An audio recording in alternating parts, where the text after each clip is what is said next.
What if I told you that the most controversial aircraft manufacturer in modern history is about to pull off one of the greatest comebacks aviation has ever seen? Boeing. A name that spent the last several years synonymous with crisis, grounded planes, and congressional hearings. But here's the thing, 2026 is shaping up to be different, very different. Two new variants of the 737 MAX are closing in on FAA certification, production rates are climbing, and a backlog of nearly 5,000 jets is just waiting to be built.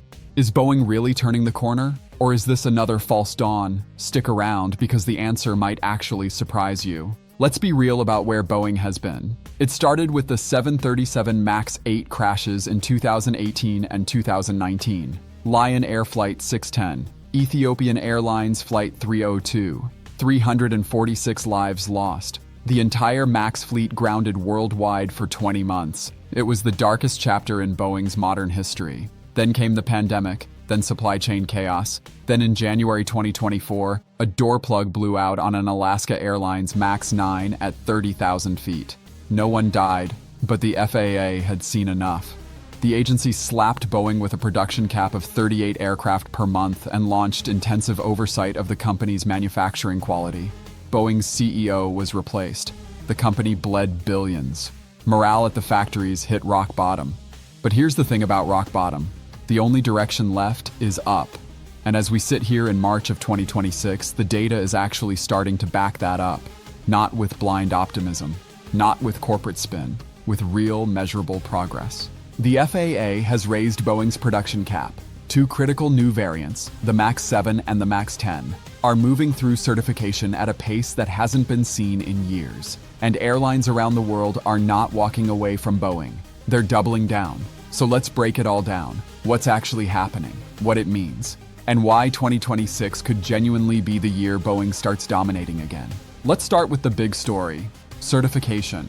Now, if you've been following aviation for a while, you know the MAX 7 and MAX 10 have been stuck in regulatory limbo for what feels like forever. But to understand why certification matters so much, you first need to understand what these planes actually are. The 737 MAX family comes in 4 main sizes. The MAX 8 and MAX 9 are already flying. Those are the workhorses. The MAX 7 is the smallest of the bunch. It seats roughly 150 to 172 passengers depending on configuration, and it's built for thinner routes, shorter hops where you don't need a full-size jet. Think regional connections, secondary markets, point-to-point routes where an oversized plane would just be burning money. The MAX 10 is the opposite end of the spectrum. It's the biggest 737 ever built, up to 230 passengers in a high-density single-class layout. It has an extended fuselage, a new semi-levered landing gear system to clear the ground with those bigger engines, and it competes directly with one of the hottest planes in the sky right now, the Airbus A321neo. That last part is critical.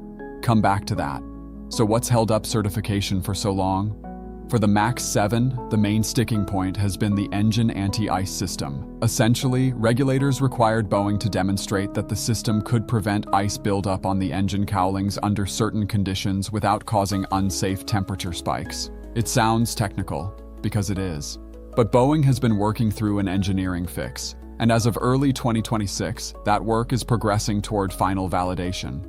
The MAX 10 had a separate regulatory hurdle involving cockpit alerting systems, a rule that was tied to broader legislation around MCAS and flight crew alerts. Boeing worked through the compliance pathway, and Phase 2 flight testing for the MAX 10 kicked off in January of 2026. That is a significant milestone. Flight testing at that stage means you're not talking about years away, you're talking months. The current expectation in the industry? The MAX 7 could receive FAA certification as early as mid-2026. Some analysts are pointing to summer, possibly August. The MAX 10 is expected to follow later in the year, likely the 4th quarter. Now who cares? Airlines care. A lot. Southwest Airlines is the MAX 7's biggest customer. They've built their entire network model around point-to-point flying, and the MAX 7 fits that strategy perfectly. They've been waiting for this jet. The moment it's certified, Southwest can start taking deliveries and deploying it on routes that the MAX 8 just doesn't pencil out for. For the MAX 10, look at United Airlines, Ryanair, WestJet, and Alaska Airlines. These are carriers that operate or are planning high-density domestic and intra-regional routes. The MAX 10 gives them a competitive, fuel-efficient answer to the A321neo. at a time when Airbus simply cannot build planes fast enough to meet demand. And that brings us back to that critical point. The A321neo has been cleaning up in the narrow-body market. It's bigger than the MAX 8, more efficient, and Airbus has a massive order book for it. Boeing has had no real answer until now. The MAX 10, once certified, fills that gap. It gives airlines a Boeing-badged MAX family aircraft that can compete head-to-head with Airbus's bestseller in the single-aisle segment. Think about what certification unlocks. Boeing has thousands of jets in backlog that airlines are waiting for. Every MAX 7 and MAX 10 that gets certified opens the floodgates on orders and deliveries that have been sitting on ice. That is an enormous amount of pent-up economic value. The FAA isn't the obstacle here, not in the way it was a few years ago. The agency is engaged, oversight is strict, but the path forward is clear. Boeing just has to execute, and right now, they're executing. Certification is only half the story. Even if you get your planes approved, you still have to build them. And for most of the past 2 years, Boeing's production has been handcuffed. Remember that 38 per month cap the FAA slapped on them after the door plug incident? Well, here's some good news. In late 2025, the FAA raised that cap to 42 per month. That's not a giant leap in raw numbers, but symbolically, it is massive. It means the regulator looked at Boeing's quality improvement data and said, okay, you've earned a little more runway. But Boeing isn't stopping at 42. The internal target for 2026 is to push production to 47 737s per month. That could happen as early as late spring or summer of this year. And beyond that, the longer-term goal is to hit 500 or more 737 deliveries in all of 2026. Compare that to roughly 447 deliveries in 2025, and you're looking at a meaningful year-over-year jump. Now, how do you get there? This is where it gets interesting. One of the biggest changes happening behind the scenes is the integration of Spirit Aerosystems back into Boeing. For decades, Spirit was a separate company, a major supplier that built fuselage sections for the 737 at its factory in Wichita, Kansas. The breakdown in quality control that led to the door plug incident was partly rooted in the manufacturing supply chain that ran through Spirit.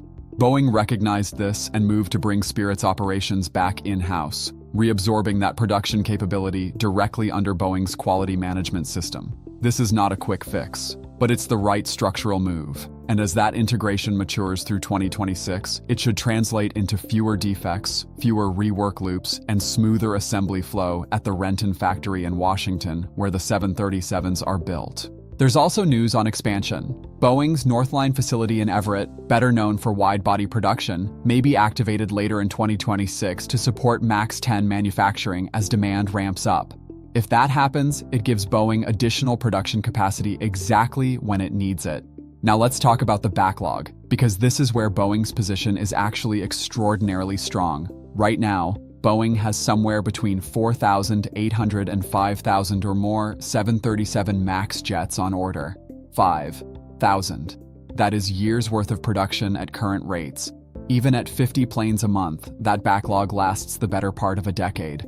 And airlines aren't cooling off on orders. Alaska Airlines has placed significant orders for new MAX jets. Aviation Capital Group, one of the world's major aircraft lessors, has added to its Boeing commitments. These aren't small speculative deals. These are large, long-term contracts from serious aviation players who believe in the MAX platform. Here's the strategic picture. Airbus is also massively backlogged. The A320 family has a wait list that stretches well into the early 2030s. Airlines that need planes now, or within the next 3 to 5 years, don't have the luxury of waiting for Airbus. Boeing's ramp-up, if it hits its targets, gives those airlines an option, a real one. And for Boeing's financial recovery, delivery rate matters enormously. Every jet that rolls out the door and gets delivered to an airline is cash in the door. Boeing has been burning cash for years. Getting to 500 deliveries annually is a meaningful step toward the cash flow positive territory that the company has been targeting. So let's put it all together.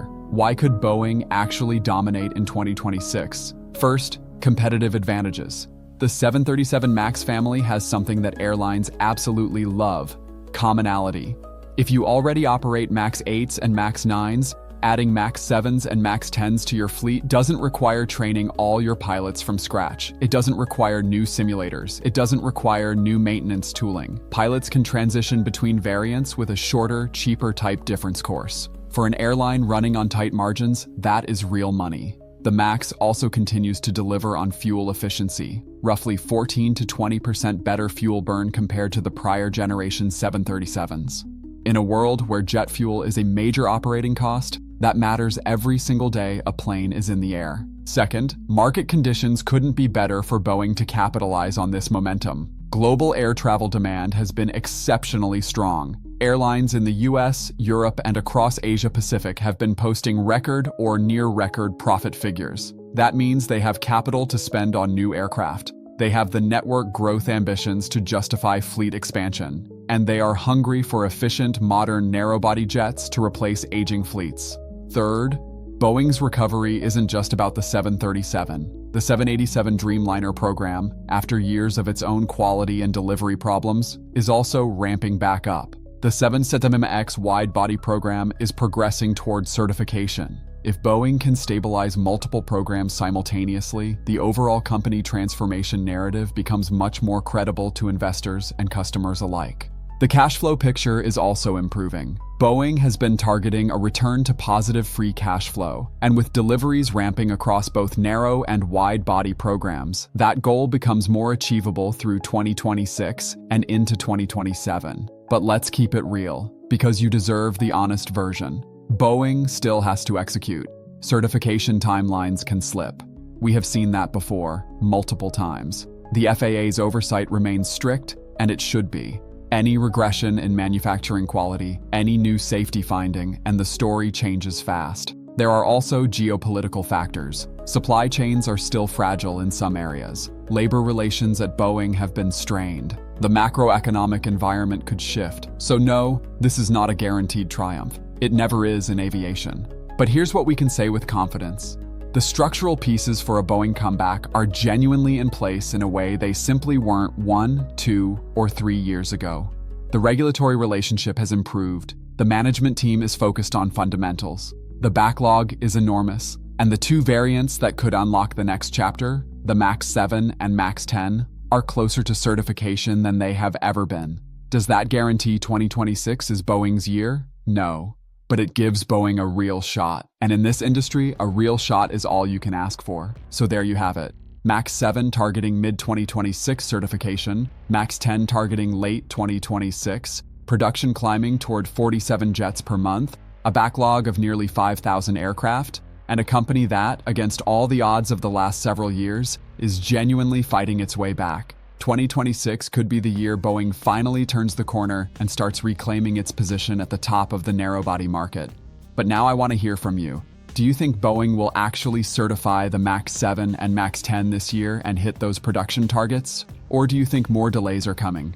Drop your thoughts in the comments below. I read every single one. If you're bullish on Boeing's comeback, hit that like button. And if you want to stay on top of every major aviation story as it develops, subscribe and turn on notifications so you never miss an update. Thanks for watching. We'll see you in the next one.